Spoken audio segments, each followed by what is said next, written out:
I think it reflects the fundamental intellectual bankruptcy of the internet, that someone like Arianna Huffington should have come to symbolize the supposed revolutionary qualities of it. I mean, she's an interesting woman, but she's about as revolutionary as my dog. And while the web's promoters constantly talk up its restless, promiscuous, creative energy, the facts suggest this is not always the case. The world of blogging, for example, is going through a crisis. Of the more than 130 million blogs active since 2002, it's estimated over 90% are now dormant. This power shift is no isolated example. It's a consequence of the web's unique design. Its early supporters believed that a space without rules and regulations would be more equal. But it seems to me that as the web has grown, a paradox has emerged, and the opposite is happening. The very lack of regulation means that those with the most resources can shout the loudest and can impose their brands and their authority. To grasp the real distribution of power on the web, imagine cyberspace as space.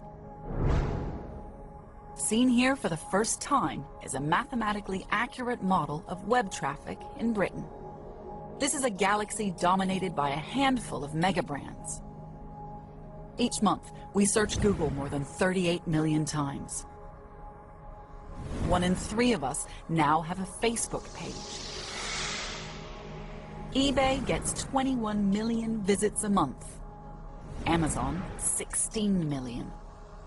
The web has 1 search engine, 1 marketplace, 1 bookshop, and 1 social network that matter. I think you can see it in companies like Google and YouTube, the massive aggregation of new wealth and power, the tiny elite of people from mainly Silicon Valley. When you think about it, it's odd that there are no competitors to Facebook.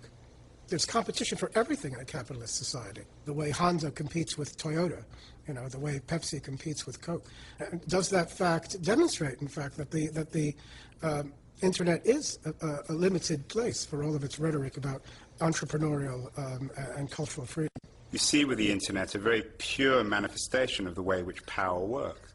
It lends itself to oligarchy, it lends itself to very narrow elites. And the Internet is a perfect reflection of that.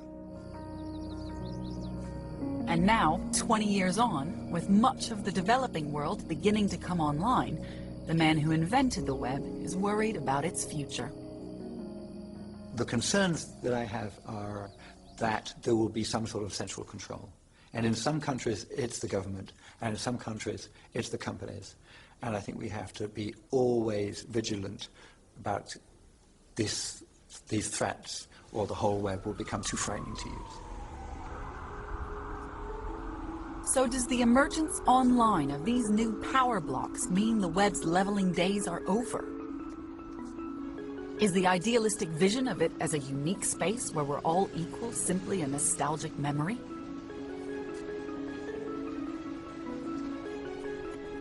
This is the man who had the most ambitious leveling dream of all. My journey has come full circle, returning to Wikipedia. Its creator wanted to unleash the power of the crowd to democratize all of human knowledge. Jimmy Wales is the man behind the world's user-generated information source. Wikipedia in many ways does break down a lot of hierarchical assumptions that people have. It turns out that it's easier to get quality when you have more people participating, and when you judge the quality of someone's work on its own merits rather than paying too much attention to their credentials. But as Wikipedia has grown, it's struggled to keep its dream of empowerment alive. It's been forced to toughen up its rules to prevent pages being hijacked. Instead of truth emerging by consensus, increasingly, it has to be policed. It's funny that we used to be criticized for being too egalitarian, now we're criticized for being too elitist, and somewhere in the middle, we passed the day when everything was fine, but and no one noticed. A whole system has evolved that attempts to reconcile open access to Wikipedia with the need for accuracy and authority. Editors can lock pages. A few thousand administrators can delete them. 12 members of an arbitration committee adjudicate on disputes. And at the top of the tree, there's Jimmy Wales himself. We're actually more structured like the British system than anything else. You know, that we have this very interesting mix of democracy and aristocracy and checks and balances. So do you think that it's human nature for elites and hierarchies to emerge? I don't even like the terms that you're asking the question, because I think when we talk about elites and hierarchies, people are thinking, or they will tend to think in terms of top-down structures, authoritarian type structures, whereas what I see happening is that communities can come together, create norms and standards and institutions for dealing with those things. But it also involves drawing some lines and saying, look, at some point you're not being constructive and you're not really, we don't want you here. We've seen how the rampant piracy on Napster, creative freedom offered by blogging and YouTube, and the amateur scholarship on Wikipedia can level the world. But even in these revolutionary web spaces, a counter-revolution has inevitably followed. The web is being colonized by new gatekeepers and new elites. And so the real question for me is whether the web is inherently unequal simply because it mirrors the inequalities and the hierarchies in our world.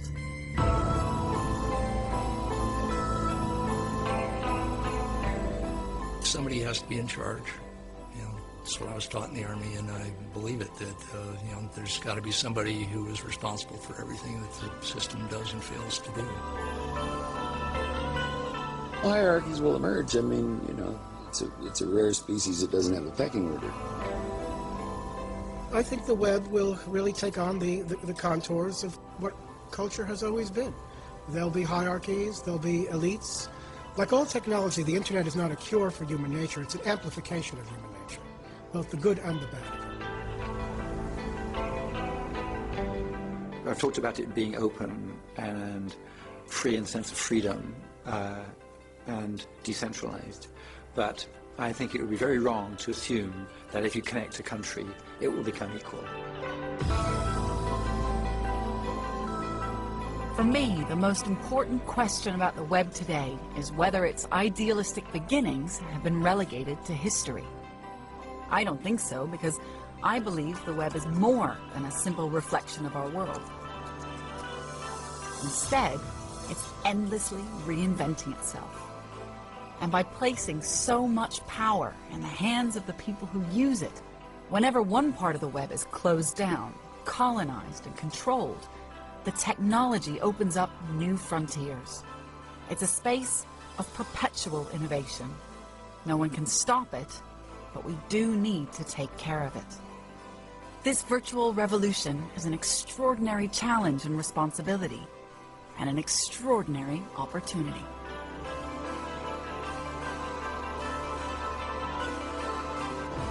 Watch the interviews we used to make this documentary on our website, bbc.co.uk/virtualrevolution, and follow the links to the Open University to hear more from those reshaping the web and the world. Next time, the web's clash with power and the birth of a dangerous new politics.